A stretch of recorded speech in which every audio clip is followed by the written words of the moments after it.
Sí. Buenos días a todos, bienvenidos a este webinar online gratuito que celebramos desde Vic Euronova, en esta ocasión con la colaboración de Hispacolet Bufete Jurídico.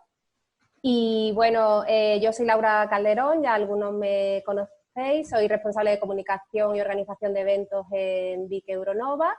Y comentaros rápidamente la dinámica del webinar, como en ocasiones anteriores, que ya algunos de vosotros repetís.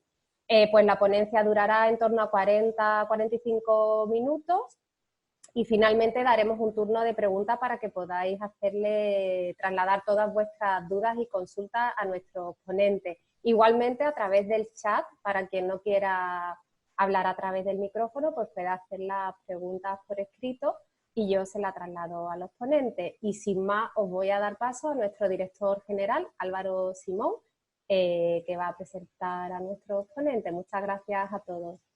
Álvaro. Buenos días, gracias Laura. Bueno, como ha dicho ella, nosotros continuamos con los webinars de carácter gratuito para difundir cultura empresarial a nuestras pymes y micropymes, que es un poco nuestra misión de acompañamiento a que estas empresas crezcan y se consoliden.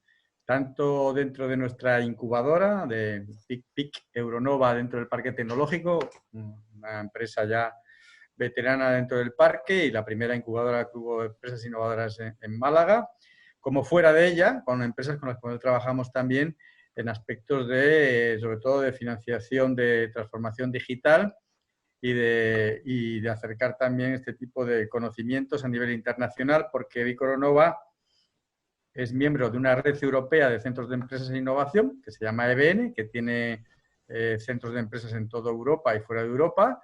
Y una de las cosas también que animamos es que cualquier empresa que nazca hoy en día tenga una visión global y para ello necesita no solamente conocer el mercado local y nacional, sino también aspectos relacionados puramente con el mercado, pero también puramente con técnicas de mercado y en este caso para hablar de negocios a nivel internacional.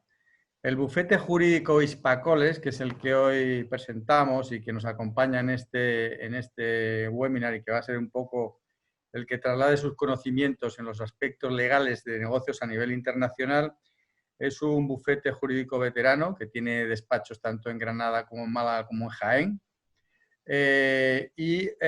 Cuando se acercaron a nosotros hace unas semanas, pues me pareció interesante todo aquello que tenga que ver precisamente con el cierre de los aspectos jurídicos que afectan a posibilidades de que nuestras empresas se internacionalicen y que a veces constituyen verdaderos problemas que si no se tratan bien desde el principio, pues al final pueden salir mal parados esa posibilidad de expansión internacional.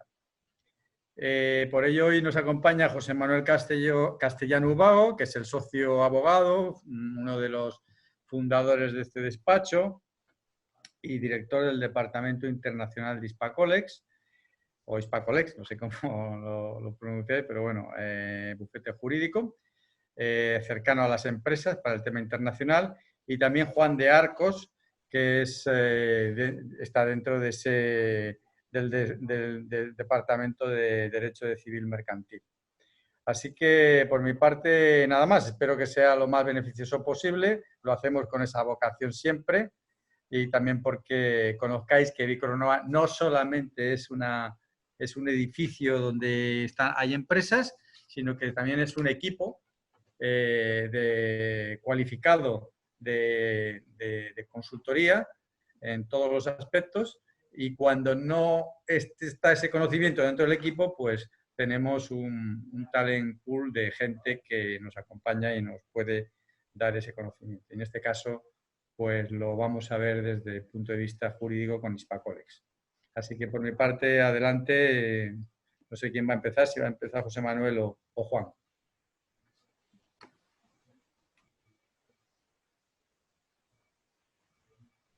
El micro, Juan, José Manuel, perdona, activa el micro, por favor.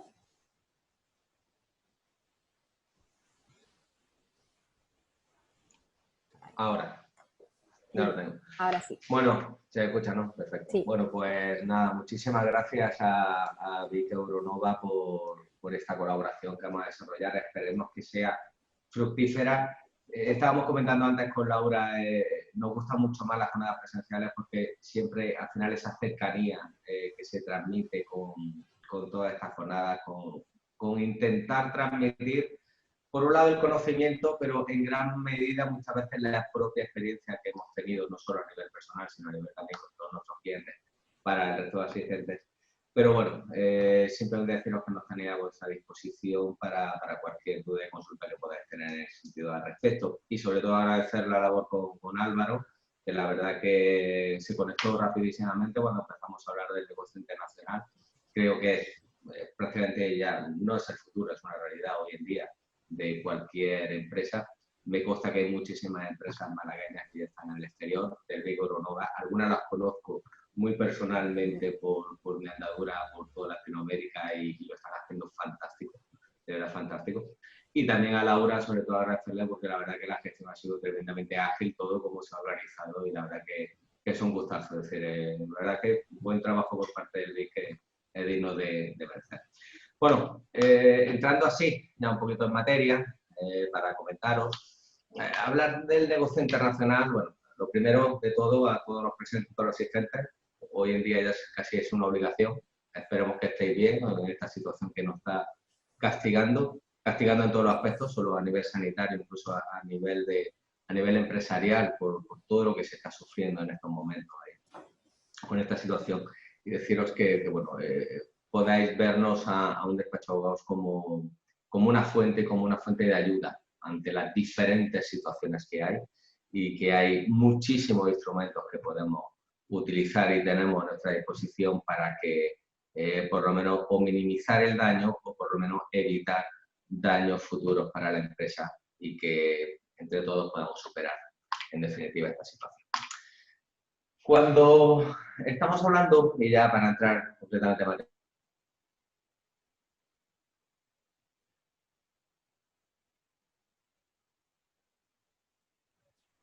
José Manuel, se ha cortado la comunicación. José Manuel, no te oímos. Ahora, es Ahora que sí. se había ido la pantalla y tal. Espérate porque le voy a dar a compartir pantalla, pues lo tenía todo esto. Ahora, ¿lo estáis viendo todo? ¿Estáis viendo la pantalla? Sí. Perfecto. Pues nada, hablamos. Cuando hablamos de negocio internacional, bueno, esto es una ponencia tremendamente rápida, como dice, 20 minutos va a estar cada uno y a disposición vuestra para las consultas. Tenemos que simplificar siempre en que todo negocio internacional que una empresa se basa en dos modelos de negocios. O compras y vendes en el exterior o te implantas en el exterior. Para ello, es decir, básicamente, ¿cuáles son las estructuras que vamos a tener? Evidentemente, si vamos a comercializar en el exterior, porque vamos a vender nuestro producto, vamos a tener dos bloques de figuras fundamentales. Lo que yo le llamo siempre los actos preparatorios, que son tremendamente necesarios en cualquier negocio internacional, y ahora entraré a dar unas pinceladas. Y luego, una vez que ya consolidamos nuestra relación comercial en el exterior, fundamentalmente se basa siempre en dos tipos de estrategia o de negocio, o el contrato de agente internacional o el contrato de distribución internacional. Os vamos a dar 3-4 pinceladas. Va a ser una ponencia que va a haber mucha literatura, evidentemente, como estamos hablando de un webinar, que lo vais a tener ahí a la mano, esta presentación es más bien para que si necesitáis una copia os la podemos aportar, para que os podáis nutrir de ella en ese sentido de poderla explicar. Y la segunda parte en la que nos podemos desarrollar a nivel de negocio internacional, estamos hablando de una implantación. Y la implantación, sí o sí, salvo que tengamos una empresa con un pulmón financiero inmenso, como a lo mejor no ha pasado en algunos casos, las grandes empresas españolas, fundamentalmente siempre va de la mano de la implantación con un partner, con un socio local, en el que vas a constituir tu empresa, tu sociedad en el país de destino, y en donde es no necesario, es vital la redacción de un pacto de socios en el momento de constituir la sociedad. Siempre digo lo mismo, cuando constituimos un proyecto, cuando se constituye una sociedad, hago un símil que es como cuando te vas a casar a la iglesia en el matrimonio, nunca piensas que te va a ir mal. Siempre piensas que todo va a funcionar bien, se van a cumplir esos deseos y condiciones que pactáis, evidentemente, con tu socio, pero lamentablemente luego no siempre funciona tan bien, por lo cual es necesario en ese principio, en ese momento, siempre les digo dulce, establecer unas reglas del juego de cómo va a ir esa partnership o esa asociación con tu socio local y dejar ver las cláusulas de salida. Toda esa es la parte que vais a ver y que va a exponer nuestro compañero Juan de Arcos al respecto. Por lo que cuenta por mi parte, como os decía, me voy a basar exclusivamente en lo que podríamos ser la comercialización internacional y para ello hablaba de que hay dos grandes bloques, los actos preparatorios y la contratación en sí. Bueno, podéis ver aquí hay una gráfica, espero que no encontráis dentro de ella, pero sí es verdad que no solo esta gráfica, sino ya en los desde 15 años que llevo en el negocio internacional intentando empresas por todo el mundo, sí he visto que la gran mayoría de los fracasos que se producen en la implantación internacional o en la comercialización internacional de la empresa viene por un mal asesoramiento jurídico que pueda tener el destino. Con las 4 pinceladas que os voy a dar ahora, espero que entendáis el porqué. Prevenir esa situación antes de firmar una contratación es lo más sano y seguro para que lo podamos desarrollar. En cuanto a los actos preparatorios, los sumamente conocidos ya y habituales para vosotros, tanto los NDA como las cartas de intenciones o la LOI. ¿Por qué es necesario? Y muchos de vosotros me diréis, habéis tenido la experiencia. Porque cuando estamos trabajando en el exterior, no estamos trabajando en nuestro entorno de confianza, en nuestro entorno de seguridad, pues en nuestro ámbito local, incluso en nuestro ámbito regional, siempre existe muchísimo interés por lo que es más importante, el know o el valor añadido que nosotros le damos a nuestro producto, a nuestra dedicación. Regular expresamente, siempre que hablamos en esas negociaciones, nunca olvidemos que no se vende en la primera reunión, ni en la segunda ni en la tercera, sino ya se vende fruto de mucha transmisión de información que estamos haciendo. En muchísimos casos se hace con buena lid y al final es una relación de interés mutuo donde las dos partes ganan y se culmina en una negociación, pero también se dan muchas circunstancias donde uno de los interlocutores o una de las partes lo que se está es nutriendo de la información que tú le estás aportando de tu producto, de tu valor añadido, de tu precio, de tu información comercial básica que te hace a ti fuerte en tu producto y la utiliza muchas veces ya no solo para tu compra, sino incluso para dedicarla a otro sentido. Eso es fundamental, la carta de confidencialidad, pero si es fundamental la carta de confidencialidad, lo que sí hay que meterle, y por favor nunca lo olvidéis, es meterle las cláusulas indemnizatorias. Una carta de confidencialidad donde decimos que todos vamos a ser muy buenos, donde no vamos a respetar la información y donde no se establece una cláusula indemnizatoria de penalización, es una acción, sinceramente, que no vale para nada. Porque luego al final nos la vamos a encontrar, se produce un quebrantamiento de esa confidencialidad y tú te tienes que ir a un juzgado para demostrar, para probar cuál es el daño que efectivamente te está produciendo y tienes que probar ese daño. Como comprenderéis, esa labor probatoria es tremendamente complicada y lo que nos va a hacer al final es desistir de esa acción. Con lo cual establecer, y siempre digo lo mismo, es decir, si tu contraparte te pone algún tipo de problema en la firma de una cláusula indemnizatoria de la no confidencialidad, yo siempre digo lo mismo, digo, vamos a ver, oye, ¿cuál es tu intención?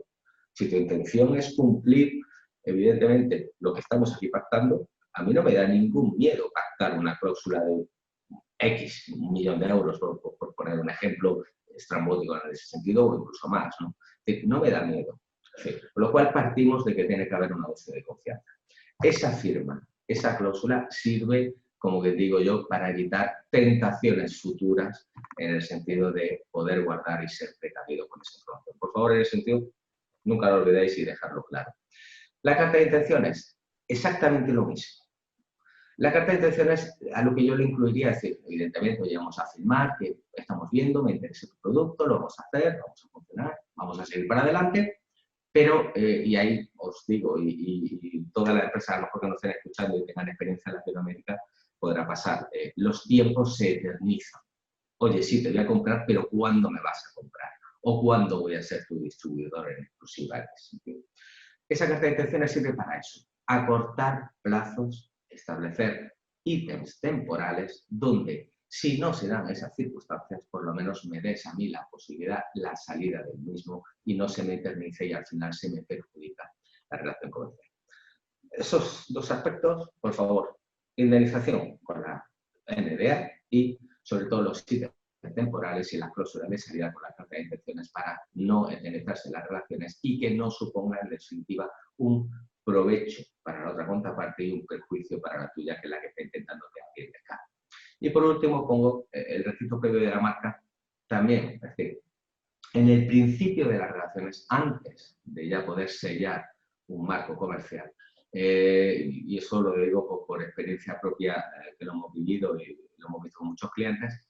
Cuando vas a abrir tu mercado extranjero, tienes tu producto está avalado por una marca. Por favor, es tremendamente sencillo registrar la marca de tu producto en cualquier país fuera. En algunos casos hasta se hace con un mero formulario por internet. Nunca dejéis que ese registro de la marca se pueda caer en manos de la contraparte con la que vas a trabajar, aunque se ofrezca. No te preocupes, yo lo hago como te va a hacer falta, por ejemplo, una identificación fiscal o un RUT, en el caso que estamos hablando de países latinoamericanos, etcétera. Yo te lo hago, yo te lo registro. Al final se le está dando el poder de la marca, o incluso ellos lo van a registrar. Y si la relación comercial con ellos llega a buen fin, quizás no hay problema. Pero si no hay un buen entendimiento, te sacan el decir, bueno, vale, muy bien, pero vas a tener que entrar ahora con otro tipo de producto, con otro tipo de marca, porque esta ya la tengo registrada en el país y no vaya a poder oponer. Esos son aspectos de precaución básicos para, por lo menos, seguir andando y funcionando bien con nuestra red. Vamos a ver. Esto va a... Esos son los actos preparatorios que indicaba anteriormente. Evidentemente, esos actos preparatorios se van culminando y se va desarrollando una labor de negociación con nuestro actor internacional, con nuestro actor fuera, va a culminar en que, bueno, oye, ya tenemos o vamos a poder tener el primer pedido que nos van a hacer y la relación comercial siempre que vas a tener con tu contraparte internacional, vamos a resumirlo, va a ser de dos vías. O bien es porque este actor internacional va a ser tu agente comercial, o bien al final va a ser tu distribuidor comercial. La diferencia es vital, es decir, se tiende a confundir el agente con tu distribuidor. Muy sencillo, nunca lo olvidéis, el agente es un mero intermediario que no tiene control sobre tu producto, en definitiva, no lo tiene. Tú lo que vas a hacer es venderle al consumidor o al cliente final que te proporciona la gente a cambio de una comisión. Sin más. Es decir, el dueño, es decir, el agente no va a tener ningún poder sobre tu producto. En la distribución, por contra, el actor internacional que vas a tener sí va a tener el control sobre tu producto, pero lo que tú le estás haciendo directamente es venderle a él y luego él lo revenderá a su mercado local, a su mercado de clientes que pueda desarrollar. ¿Por qué es fundamental definir bien la figura? No se debe confundir, punto uno, siempre de verdad os lo recuerdo, hay que definirlo muy claro. ¿Pero por qué es fundamental? Pues porque el contrato de agencia comercial es un contrato que está total y expresamente regulado. Se da muy poco margen a la negociación. Es un mercado, es decir, como podéis ver, estáis viendo en la diapositiva, la directiva 86/653 de la Comunidad Económica Europea regula para todo el marco europeo cómo va a ser la relación existente entre la empresa y el agente comercial. Pero no es que la regula y deja luego a libre voluntad a las partes, no, es que estamos hablando de que son regulaciones en las que no se va a admitir una cláusula en contra. Con lo cual se deja muy poco o muy estrecho margen, ahora os diré un poquito cuál es, muy poquito margen a la posibilidad de negociación con el agente comercial. Y ahí, por ejemplo, nos vamos a encontrar, por ejemplo, si tú vas a contratar con un agente en Alemania, en Francia, en Inglaterra, etcétera, te vas a encontrar, por ejemplo, el famoso ya caso de la indexación por clientela, que no se puede renunciar, la jurisdicción. Es decir, siempre vamos a tener, no se puede establecer otra cosa, siempre vamos a tener que acudir a los juzgados de tribunales del domicilio de la gente. Aquí os dejo una pequeña salida, podéis pactar un arbitraje, luego ya os digo, haré una pequeña diferenciación entre el arbitraje y la jurisdicción, pero si al final vamos a la vía contenciosa, vamos a tener siempre que acudir al juzgado y tribunales de la agente comercial. Es decir, está regulada también la cláusula post-competencia, con un espacio temporal. Es decir, cualquier cambio o variación que tú entiendas que le vas a meter en ese contrato de agente, él automáticamente lo va a tener, se va a ir a un juzgado y se va a declarar nula por un juzgado de tribunal. ¿Qué quiere decir? Sin efecto. Con lo cual vas a estar pendiente de lo que te establece la ley. Así que el conocimiento exacto de lo que te establece la ley, al final son las reglas de juego en las que tú te vas a basar en el contrato de agente internacional. Y aquí hago un pequeño hincapié. Estamos hablando del marco europeo. ¿Qué ocurre? Cada país, en la mayoría de los países, también se tiene extremadamente bien regulado el contrato de agencia comercial. Y depende del país, en muchos casos es tremendamente restrictivo. Os voy a poner 3 pinceladas. Por ejemplo, si tú vas a contratar con un agente de República Dominicana, en el que vas a comercializar tus productos alimenticios para todos los grupos hoteleros que puedas tener allí, españoles o X, por ejemplo, la República Dominicana regula por ley que cuando venza el contrato, no porque incumple, simplemente venza, es como si fuera una indemnización de un trabajador, tú le vas a tener que entregar un 30% de la ganancia que te ha producido o de los derechos que se ha generado a ese agente. Es decir, siempre que sea una empresa internacional la que está contratando. Y hasta que no se prueba que se ha abonado esa indemnización, no te van a dejar meter más producto ahí. Evidentemente luego tendremos que ver, ahora luego lo digo, hay una serie de salidas para poder evitar este tema. Solo comentaros, por el tiempo nos apremia y no puedo extenderme todo lo que me gustaría, pero bueno, necesito vuestra disposición. Deciros, ¿y a veces cómo podemos evitar eso? Pues, por ejemplo, igual que no podemos decir que se excluye la indemnización por clientela, lo que sí podemos hacer es que le vamos a poner a lo mejor un mínimo de ventas a la gente comercial. Es decir, oye, mira, yo por la situación del mercado, por la situación o la experiencia, todo siempre tiene que ser de una manera razonable. Es decir, no podemos decirle, pues vas a vender 10 millones de euros cuando la facturación de la empresa está en 2. Eso es imposible. Pero bueno, siempre dentro de un marco de mercado normal, le vamos a poner una serie de condicionantes. ¿Por qué? Pues porque si el agente incumple sus condiciones contractuales, sí vamos a poder resolver el contrato y no va a tener derecho a esa indemnización por clientela que puede establecer y por lo menos no vamos a estar atados en ese sentido como la gente.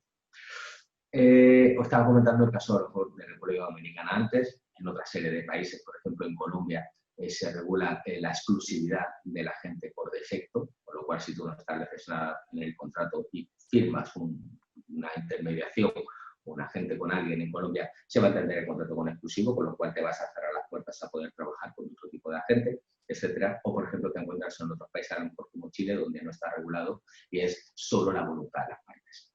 Así que no olvidéis, conocer perfectamente lo que establece la regulación comunitaria y conocer también qué se establece con la regulación de los diferentes países es muy interesante de desarrollar así. Os he dicho que la jurisdicción no se podía elegir, es obligatoria, va a ser la del país del agente, pero sin embargo la ley aplicable al contrato sí se va a poder elegir. En algunos casos a lo mejor nos va a interesar sujetarlo a la ley española, en el marco que tiene, muy restrictivo, pero a lo mejor en otro tipo de cosas sí nos puede interesar a lo mejor la legislación natural del país. Si voy a contratar con un agente en Chile, me va a interesar mucho más la legislación chilena porque prácticamente no hay, es acuerdo de voluntad de las partes. Con lo cual lo que te dice el contrato es lo que te establece la ley. El campo es tremendo. Y por último, me lo pongo siempre en rojo. Por favor, es decir, los contratos son lo que son. Es decir, lo digo porque hemos encontrado muchos casos en el que para evitar la indemnización por clientela, historias, se enmascara el contrato como una especie de contrato de consultoría comercial para analizar el mercado y si surge algo, no, es decir, al final se va a interpretar los contratos por la naturaleza de los mismos, aunque le pongamos el nombre que quiera en ese tema. Esto con respecto al contrato de agencia. ¿Por qué decía que es fundamental determinar cuál va a ser nuestra relación? Porque al igual que estamos diciendo que el contrato de agencia comercial está súper regulado y nuestro margen de negociación es muy pequeño con respecto a él, prácticamente en un folio y medio puedes recoger básicamente las condiciones comerciales de la comisión que le vas a pagar, un par de matices, como he dicho, de los pedidos mínimos o de las ventas mínimas que puede hacer, y el resto te puede remitir a la ley, porque lo pongas o no lo pongas en el contrato, va a ser lo que establezca la ley, va a ser la relación. Sin embargo, con el contrato de la distribución comercial, en el ámbito internacional, es decir, me encuentro con una una empresa en el extranjero que me va a comprar mis productos y los va a revender ahí en el extranjero, no hay nada regulado. Es decir, no existe ni en el marco europeo ni prácticamente en el marco internacional, no existe una regulación propia de ese contrato. Con lo cual, lo que establezca el contrato es lo que va a determinarse. Y si no hay nada pactado y si no hay nada establecido en esa relación comercial que estamos estableciendo, nos podemos encontrar, en definitiva, con la situación en la que nos encontramos estancados, no hay ninguna solución, y ahí nos vamos a estar bloqueados con ese distribuidor nuestro comercial y ahí nos vamos a ver atados. Solo comentaros, os voy a pasar una serie de diapositivas ahora, porque nosotros solemos pasar siempre a nuestros clientes una especie de lo que os hemos adjuntado, una especie de checklist que tenemos unos 27 puntos a tener en cuenta siempre en esa negociación, al objeto de poder regular toda la relación comercial que tenemos. Os he dicho, en principio, que no está regulado. No es del todo correcto. ¿Qué quiere decir? Hay una pequeña ventana en la que, sobre todo cuando estamos hablando de distribuidoras comerciales, donde tenemos que nuestro fabricante es un lobby o es una empresa de gran tamaño que nos dice estas son las condiciones de venta y o las asumes o no, en el que lo único que nos va a poder amparar ahí, y así son las pequeñas salidas para evitar situaciones abusivas, es la directiva europea que existe en relación a la protección del derecho de la competencia. Ahí existe una serie de cláusulas en las cuales nosotros nos podríamos acoger para evitar situaciones de abuso que se puedan dar entre fabricante, proveedor y distribuidor. En ese sentido. Pero básicamente es en el marco de las relaciones y el tamaño de las pymes o de las pequeñas y medianas empresas que nos vamos a encontrar, lo más importante es hacer ese checklist en el que vas a tener contemplados todos los diferentes aspectos que tienes.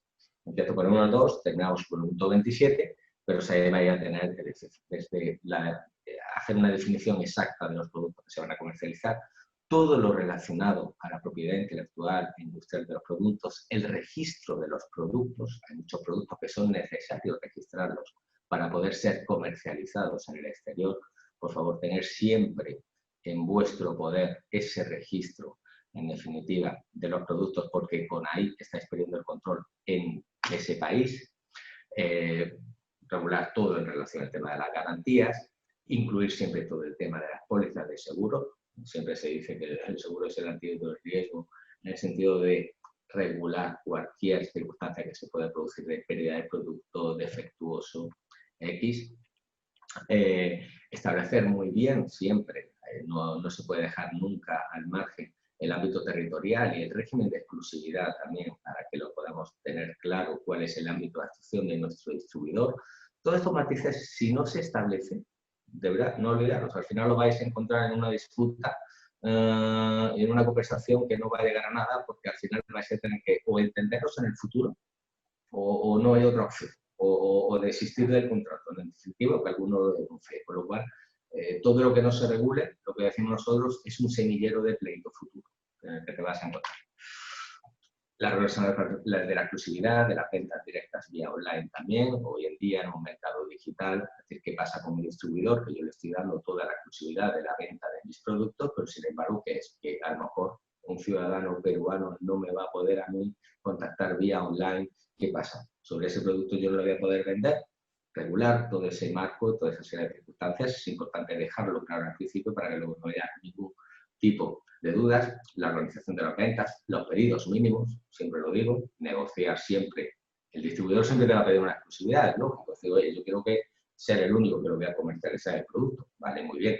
Vamos a establecer una serie de pedidos mínimos de compra que tú me puedes hacer y un incremento del volumen de ventas que tú vas a realizar, en definitiva, para que yo te pueda jugar con esas variables. En definitiva, la 10, y más hoy en día con el tema del COVID, oye, la posibilidad de modificar el contrato por circunstancias excepcionales que se puedan producir. Ya no solo una situación como la que se está produciendo ahora con el tema de la pandemia del COVID, sino, oye, ¿qué pasa si a lo mejor mis condiciones, mi materia prima sube en exceso o me encuentro con un encarecimiento el transporte, 20.000 circunstancias que se puedan dar, la posibilidad de esas modificaciones, tenerlo siempre en cuenta en esa negociación primera que vas a tener, el plan de marketing y el desarrollo comercial que siempre va a tener que tener este distribuidor, las condiciones, obviamente, la forma de pago, el precio, el packaging, el embalaje, oye, cómo me vas a enviar el producto, cómo no me vas a enviar el producto, 1000 cosas en ese sentido.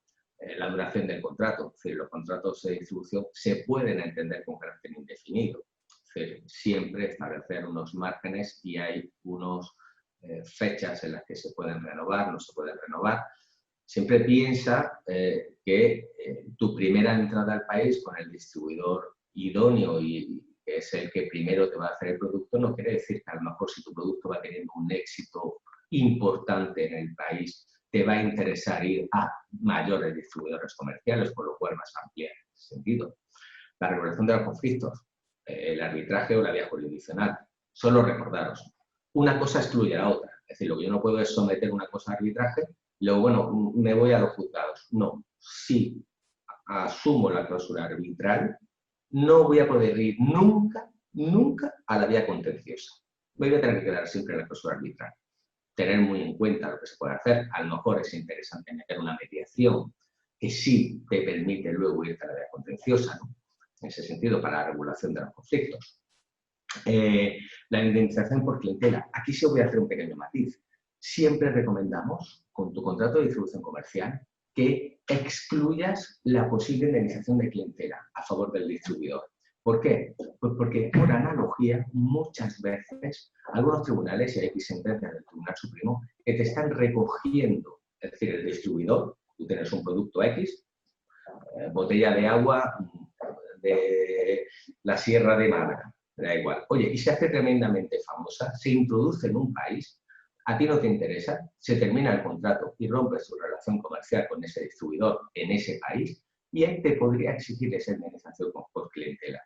Por analogía, algunos tribunales la están concediendo por asimilándola a la agencia. La mejor manera para evitar dudas, excluyéndola. Oye, mira, yo te vendo este producto, pero si mi producto luego tiene éxito y tu labor ha contribuido a eso, pues si a los 5 años terminamos nuestra relación comercial, se termina y punto, no te tengo que pagar nada. Ahí sí la puedo introducir esa renuncia, cosa que en el agente no lo podría ser.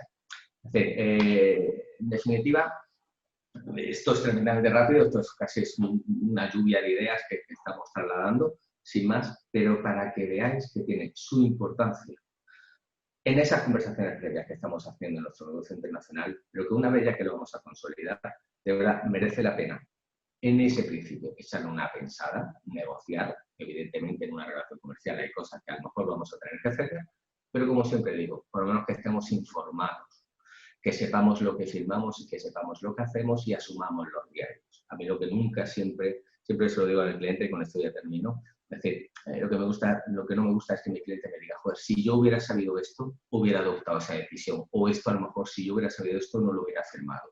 No, oye, a veces tienes que asumir condiciones que no son ventajosas, pero lo asumes y asumes el riesgo.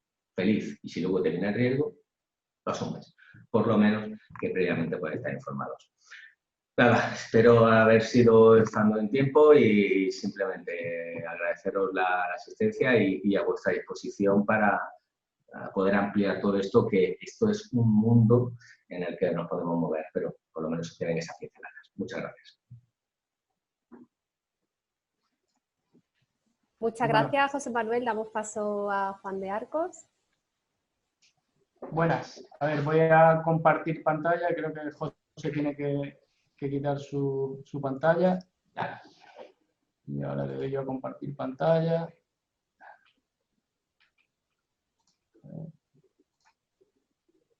Creo que ya la veis, ¿verdad? Sí. Sí. Bueno, en primer lugar, yo quiero adherirme al agradecimiento que ha hecho José al principio. Muchas gracias a Vic Euronova, sobre todo en la persona de su presidente, de Álvaro y de Laura, por permitirnos contaros un poco acerca del tema de los contratos de distribución internacional y, en mi caso, en las cláusulas que hemos de considerar en la redacción de un pacto de socios. yo prometo dos cosas. Una, ser bastante fiel al tiempo. Voy a intentar ser lo más rápido posible y para ello está todo muy esquematizado. Y lo menos jurídico posible, para que podáis entenderlo de forma clara. Entonces, como ha dicho José, muchas veces cuando se sale fuera, se quiere comercializar un producto fuera, se puede hacer de muchas maneras, a través de distribución comercial, de agencias, o si tiene posibilidad la empresa, se puede hacer creando pues, una nueva sociedad que va a ser la que va a salir fuera. ¿Qué pasa? Que eso tiene muchos peligros porque estás con un partner externo que no es de los fundadores de la sociedad y, bueno, cada uno es de su padre y de su madre.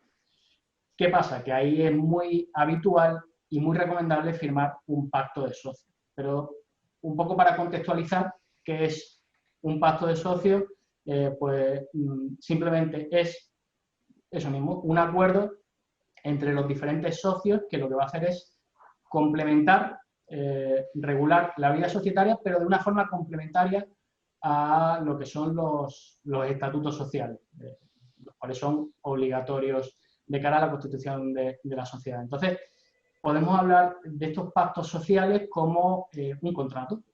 Tienen naturaleza absolutamente contractual. ¿Qué quiere decir esto? Porque esto es bastante importante de cara, sobre todo, a la efectividad de los mismos. Quiere decir, primero que tienen que cumplirse los elementos básicos de cualquier contrato. Es decir, tiene que haber un consentimiento libremente expresado por las partes que quieren llegar a ese acuerdo, quieren regular esa vida societaria de esa forma en particular. Tiene que haber un objeto, que en este caso sería pues, los distintos aspectos que se van a regular en ese contrato, y tiene que haber una causa. Queremos garantizar que, bueno, pues que no van a existir conflictos en nuestra relación como socios y no vamos a perjudicar a la sociedad y a ese fin social que estamos buscando. Además del cumplimiento de estos elementos, pues hay un límite a lo que podemos pactar. Ese límite es los límites que tiene la autonomía de la voluntad, que son la ley, la moral y el orden público. Es decir, podemos pactar cualquier cosa, siempre y cuando todo lo que pactemos esté dentro de esos límites. Es el marco en el que nos podemos mover dentro del pacto de socios, pacto parasocial o extraestatutario, que también se le llama, porque no está dentro de los estatutos, siempre dentro de ese límite. Y aquí viene, digamos, el elemento más importante, a mi modo de ver, de estos pactos, que es su eficacia. Estos pactos tienen una eficacia interparte. ¿Qué quiere decir eso? Pues que únicamente van a generar derechos y obligaciones sobre aquellas personas que los firman. Estos pactos no tienen por qué estar firmados por todos los socios, incluso no tienen por qué estar firmados por la mayoría de socios. Podemos ser 7 socios y nada más 2 de nosotros decide firmar estos pactos. Entonces, solo van a generar esos derechos y esas obligaciones que se recogen en ese pacto frente a nosotros. En ningún caso, y esto es matizable, van a ser oponibles a la sociedad. Es decir, nosotros llegamos a un acuerdo por el que tenemos que votar de tal manera en la Junta ordinaria, y llega el momento y tú, que has acordado conmigo que vas a votar de una forma, te saltas el pacto y votas de otra manera, yo no puedo impugnar el acta de esa Junta ordinaria porque nuestro pacto está digamos, en una realidad distinta a lo que es la sociedad. La sociedad ahí diría, oiga, esos son sus acuerdos, a mí no me afectan. Entonces, es muy importante, y esto es uno de los elementos que quiero que esté claro, porque ya veremos en las cláusulas, tiene bastante incidencia, tener claro que los pactos de socios solo generan derechos y obligaciones a los socios que los suscriben. ¿Qué pasa? Ya con esto podemos ver un poco las características básicas de estos pactos. La primera es la voluntariedad. A diferencia de los estatutos, como he dicho antes, los estatutos son obligatorios para la constitución de la sociedad. En la escritura de constitución es necesario que se recojan unos estatutos sociales que van a, digamos, configurarse como el documento normativo principal de la vida societaria y, sin embargo, estos pactos son totalmente voluntarios. Aunque sí que es cierto, son muy recomendables, son voluntarios. No tenemos por qué firmarlos o, si queremos, sí podemos firmarlos. Después, como he dicho antes, la eficacia interpartes. Esto lo diferencia de los estatutos también porque los estatutos tienen eficacia erga omnes, es decir, frente a los socios que forman parte de esos estatutos, tienen eficacia frente a la sociedad y tienen eficacia frente a terceros. En el caso de los pactos de socios, pues, como decimos, solo tiene eficacia frente a los socios. Y por último, su flexibilidad.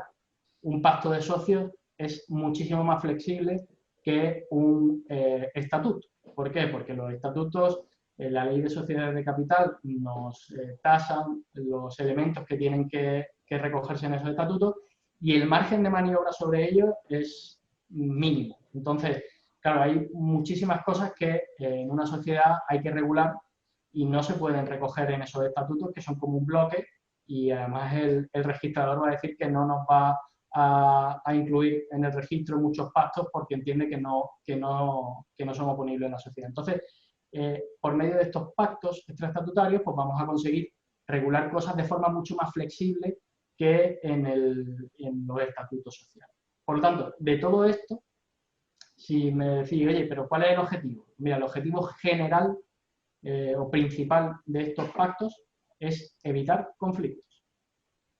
Sabemos que en sociedades de todo tipo, desde sociedades recientemente fundadas, pequeñitas, a sociedades perfectamente estables de unas características mucho más grandes y con multitud de accionistas, pues surgen conflictos continuamente, conflictos económicos, conflictos de poder, de todo tipo de conflictos. Entonces, con estos pactos, que en primer lugar vamos a intentar evitar esos conflictos. Pero este objetivo primordial o principal se ve modulado en función del tipo de sociedad. Es decir, no va a ser igual el objetivo que tenemos cuando firmamos un pacto de socios con unos socios para los que montamos una sociedad para salir al extranjero, que los pactos de socios que va a firmar los socios de una startup que van a desarrollar un software y lo que buscan es pues, mantenerse en la sociedad todos, que haya cabida para futuros inversores, que no se diluya su participación en la misma, o otra sociedad que esté totalmente estabilizada, 20 años de historia y se enfrenta a su primer cambio generacional. Entonces, esta sociedad va a firmar un pacto de socios para hacer frente a ese cambio generacional sin perder competitividad en el mercado. Es decir, finalidad primordial, evitar conflictos, pero evitar conflictos, esos conflictos van a ser diferentes según el tipo de sociedad en el que nos encontremos. Estos pactos, como decimos, es un contrato que tienen una serie de cláusulas. Este tipo de contratos se pueden, digamos que lo podemos agrupar dependiendo de dos elementos primordialmente. Esto es desde el punto de vista puramente teórico y bueno, tiene una relevancia relativa. Desde el punto de vista subjetivo, pues tenemos pactos bilaterales donde solo hay dos socios, pactos multilaterales donde varios socios, pero no todos, están incluidos, y pactos omnilaterales. En estos casos, todos los socios suscriben ese pacto. Y tiene especial importancia si lo relacionamos con la efectividad del pacto. ¿Por qué? Porque en principio hemos dicho que el pacto tiene eficacia únicamente entre las partes que lo firman. Pero claro, ¿qué pasa si todos hemos firmado el pacto?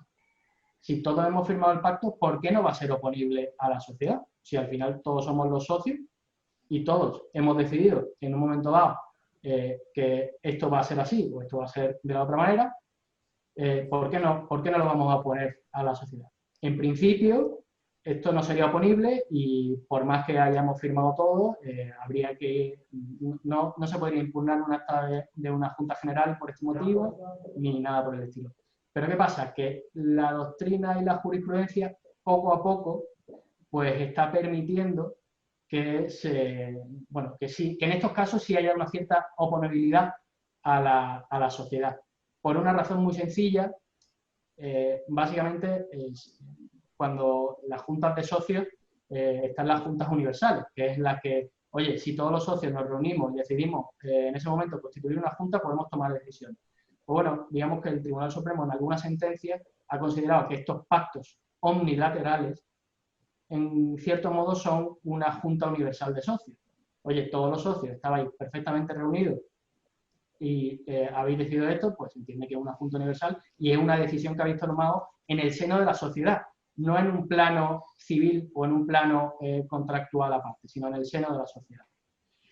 Y después podemos agrupar en función de otro elemento, que es el elemento objetivo, en función de qué es lo que van a regular esos pactos. Así tenemos pactos de relación, tenemos pactos de atribución o pactos de organización. Ya os digo que esto es una agrupación un poco teórica. No tiene ningún tipo de relevancia más allá de, bueno, pues saber colocar un poco de qué va cada pacto. Voy a comenzar hablando un poco de los pactos de relación. Como su nombre indica, ¿esto qué va a regular? Pues la relación que existe entre los socios y no van a afectar, al menos de forma directa, a la sociedad. ¿Por qué? Porque van a hablar del tema de la transmisión de participaciones, de la participación de cada socio dentro de la sociedad. Hay multitud de pactos. Es decir, como hemos dicho, en los pactos de socios rige la autonomía de la voluntad, entonces se puede pactar cualquier cosa. Pero yo aquí os traigo tres cláusulas, tres pactos, que son bastante habituales. Por un lado, el de venta conjunta. No sé si habéis escuchado alguna vez hablar del track along y tag along. Algunos de ellos tienen nombres raros. En este caso se llaman cláusulas de arrastre o acompañamiento. Y a ver si soy capaz de explicarlo de forma que lo entendáis fácil. La cláusula de arrastre consiste en que, bueno, es una cláusula que va a garantizar la posición del socio mayoritario. En este caso, el socio mayoritario y el socio minoritario suscriben un pacto por el que dice que yo, socio mayoritario, si tengo la oportunidad de vender mis participaciones o mis acciones a un tercero y este tercero ofrece un precio determinado y unas condiciones determinadas que habremos establecido en el pacto para la sociedad concreto, pero no solo quiere mis participaciones, sino que además quiere un porcentaje de las del socio minoritario, porque entiende que no va a comprar menos de un 50%, de un 60% de la sociedad, por ejemplo. Tu socio minoritario, por este acuerdo, te has comprometido a que si la venta se hace en las condiciones pactadas, tú vas a vender el tanto por ciento que corresponde de tus participaciones. Entonces, por eso se llama arrastre, porque arrastro al socio minoritario a vender sus participaciones.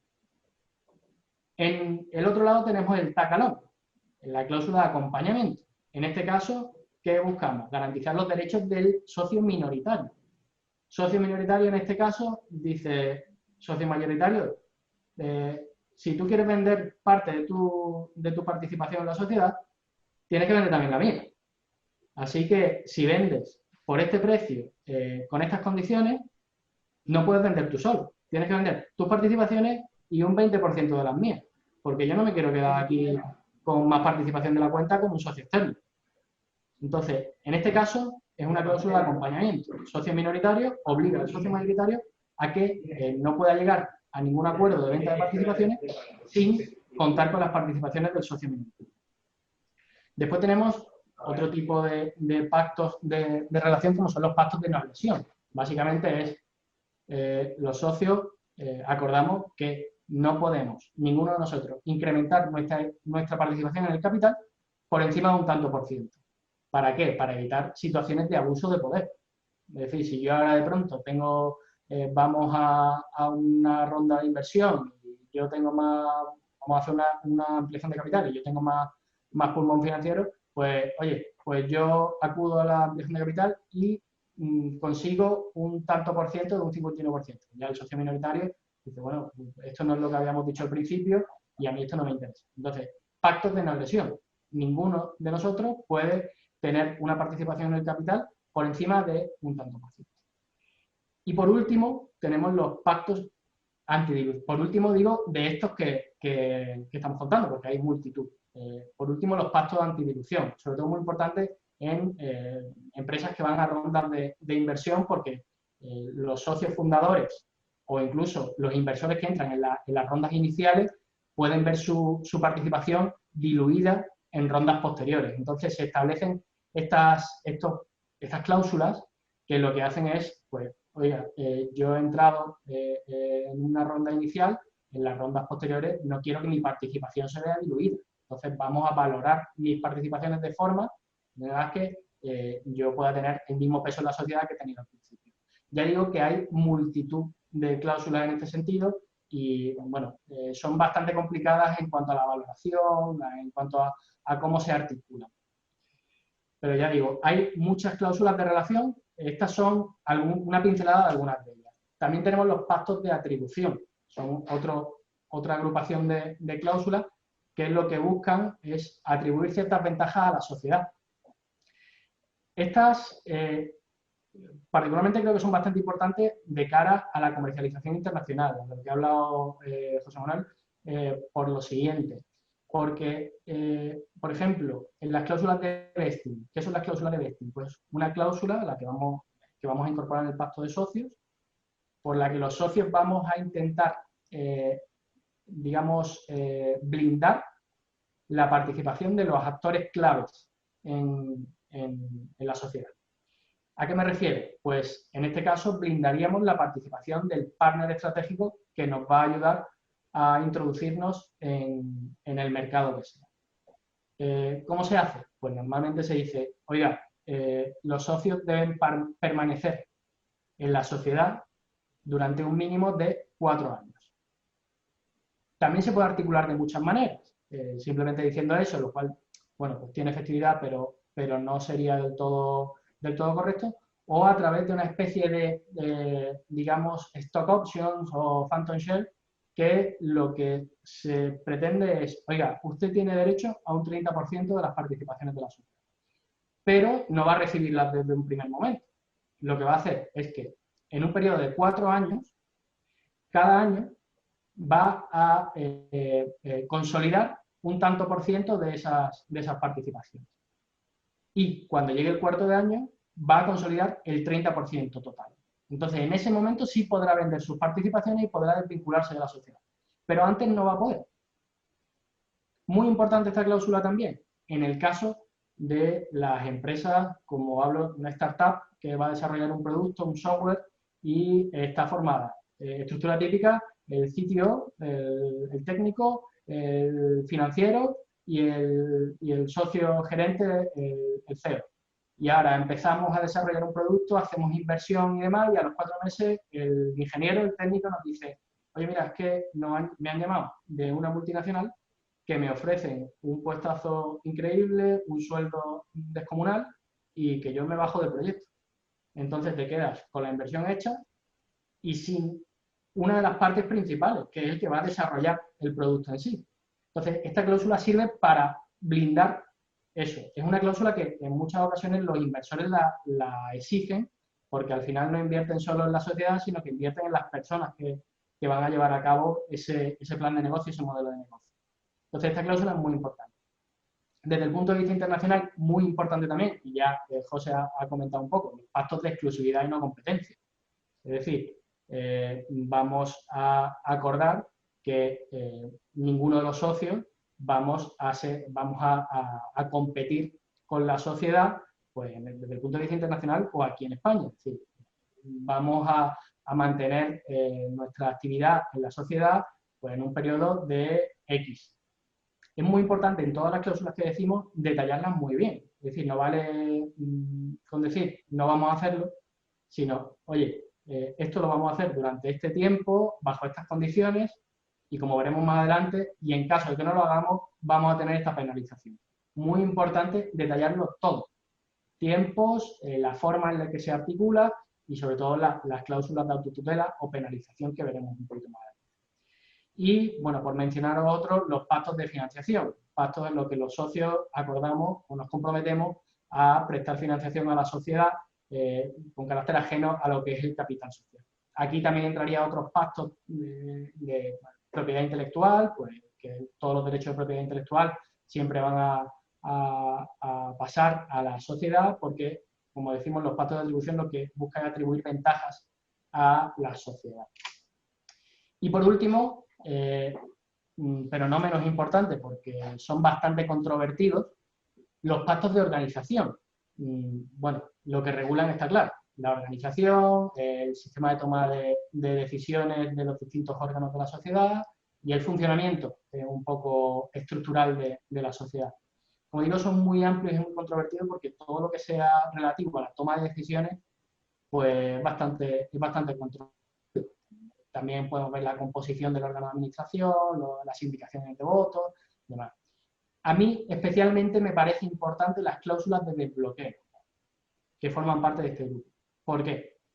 Porque en muchas ocasiones, y sobre todo pasa en empresas un poquito más pequeñas, donde hay pocos socios, muy personalista todo, en muchas ocasiones la empresa se ve completamente bloqueada porque los socios no son capaces de llegar a un acuerdo. Entonces, hay veces oye, somos 3 o somos 2 y no llegamos a un acuerdo, pues es que no podemos ir ni para adelante ni para atrás. Entonces, es imprescindible establecer cláusulas que desbloqueen esas situaciones, que nos permitan avanzar o no, pero no quedarnos ahí, porque si nos quedamos ahí ya la empresa está abocada y es una causa de disolución de la misma a que desaparezca.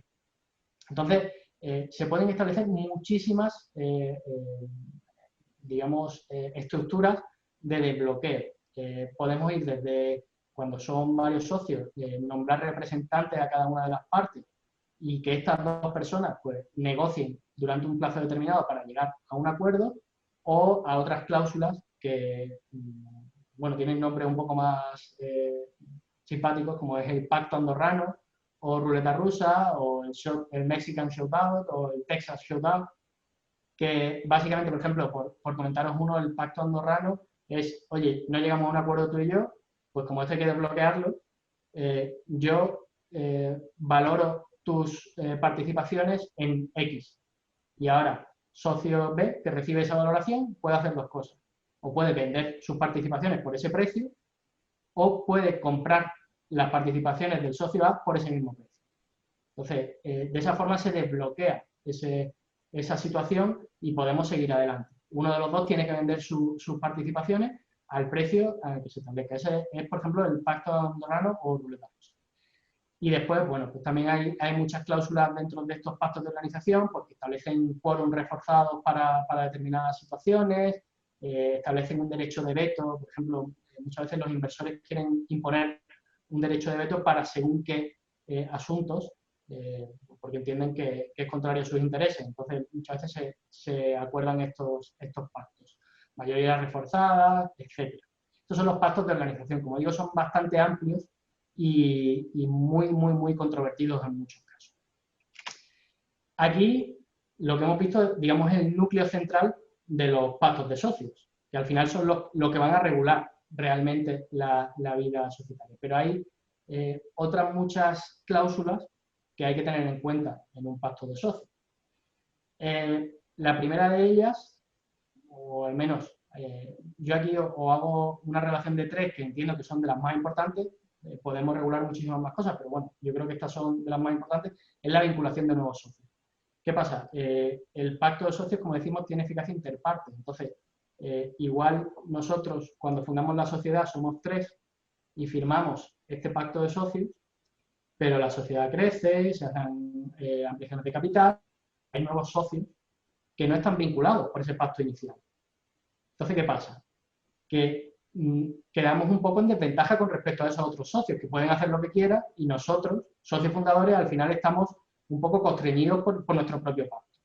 ¿Qué se hace en estos casos? Pues en el propio pacto se establece una cláusula de vinculación a nuevos socios.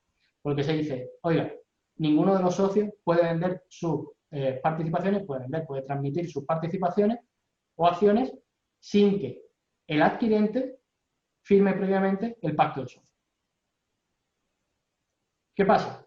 Que al final esto, como decimos, está en una esfera, digamos, ajena a la sociedad. Y si ese socio vende sus participaciones a un tercero, al final el tercero es un adquiriente de buena fe y no puedes quitarle sus participaciones y si no quiere pactar, no va a pactar, porque no puedes obligarle de ninguna manera. ¿Cómo se puede blindar esto? Pues ya se ha reconocido por la Dirección General del Registro del Notariado que se pueda blindar a través de una prestación accesoria. Es decir, que tú en los estatutos establezcas como prestación accesoria a las acciones o a las participaciones que quien las adquiera tenga que suscribir el pacto de socios. Es una opción bastante eficaz de cara a blindar este pacto de socios. Entonces, quien quiera adquirir nuevas participaciones o acciones, previamente tendrá, por estatutos, que están registrados y que son perfectamente oponibles, tendrá que suscribir este pacto de socios. Esa es una de las formas que hay. Ya digo que aquí, como rige la autonomía de la voluntad, pues se puede pactar cualquier cosa que se os ocurra. Pero en principio, estas son medidas bastante eficaces de cara a mantener la vinculación de los futuros socios a ese pacto. ¿Qué pasa? Como hemos dicho en muchas ocasiones, desde el principio, esto tiene eficacia interpartes. Entonces, ¿qué pasa si uno de los socios pues no cumple? A la sociedad no podemos ir, no podemos impugnar el acuerdo social porque en ese caso la sociedad está en un plano distinto. ¿Qué podemos hacer? Pues podemos acudir a la legislación civil. Podemos solicitar, podemos ejercitar una acción de cumplimiento forzoso, solicitar daños y perjuicios, podemos ejercitar una acción de remoción. Es decir, una acción de remoción básicamente es, oiga, vuelva a hacerse lo que se ha hecho mal. Pero todo es muy relativo y en muchos casos, por ejemplo, la acción de daños y perjuicios, es muy difícil valorar ese perjuicio, ese daño. Por lo tanto, ¿qué aconsejamos incluir en todos los pactos? Pues mecanismos de autotutela. ¿Cómo son esos mecanismos de autotutela? Pues penalizaciones, en el sentido de, oye, si incumples el pacto, tienes que abonar una penalización a los socios de un tanto, o del tanto por ciento de la cifra de negocios del año anterior. O se puede articular de muchas maneras, pero en cualquier caso, una penalización. Esa penalización puede ser monetaria, como estamos viendo, o puede ser una penalización en el sentido de, oye, si incumple el pacto de socios, estás obligado a vender tus participaciones. A una valoración, pues normalmente la valoración que se utiliza son valoraciones disuasorias. Es decir, esto se llama un put and call. O las vendes o las compras. Las vendes a valoración muy baja, para que no quieras incumplir el pacto, porque si no te van a obligar a vender tus participaciones a una valoración muy baja, o tienes que comprarla del resto a una valoración muy alta. Se utiliza eso, se utiliza una valoración siempre disuasoria. Por lo tanto, estos mecanismos de autotutela son muy importantes dentro del clausulado del pacto de socios, porque son los que nos van a asegurar que ese pacto se va a cumplir. Y por último, es importante incluir una cláusula de resolución de conflictos. De resolución de conflictos, aquí sobre todo me refiero a la legislación y fuero aplicable. Cuando constituimos una sociedad con un partner estratégico a nivel internacional, pues bueno, aquí un poco no sabemos dónde vamos a tener que acudir en caso de incumplimiento. Tenemos nuestros intereses están un poco desperdigados, ¿no? Con una cláusula por la que ambas partes nos sometamos a una legislación particular de un país particular o a la jurisdicción de un país particular o incluso a un arbitraje, pues vamos a tener seguro que ya sabemos de antemano a dónde vamos a tener que dirigirnos para hacer valer lo que hemos pactado. Entonces, esta cláusula de legislación y foro aplicable es muy importante en todos los pactos de socios. Pero como ya os digo, y con esto ya termino, los pactos de socios son perfectamente válidos siempre que no sean contrarios a la ley, a la moral o al orden público. Se puede pactar cualquier cosa, pero es muy importante pactarlo, no hacer... Muchas veces se cae en el error de, oye, tenemos que hacer un pacto de socios. Vamos a hacer un pacto de socios y venga, estas cláusulas mismas nos vienen bien. No, el pacto de socios es un traje a medida. Traje a medida de la sociedad y de los socios. Entonces es muy importante estudiar muy bien cuál es la situación actual de la sociedad, dónde queremos ir, cómo nos configuramos, qué hacemos, qué no hacemos. Es un traje a medida y en función de ese traje a medida vamos a poner unas cláusulas u otras. en función de nuestros objetivos vamos a poner unas cláusulas u otras.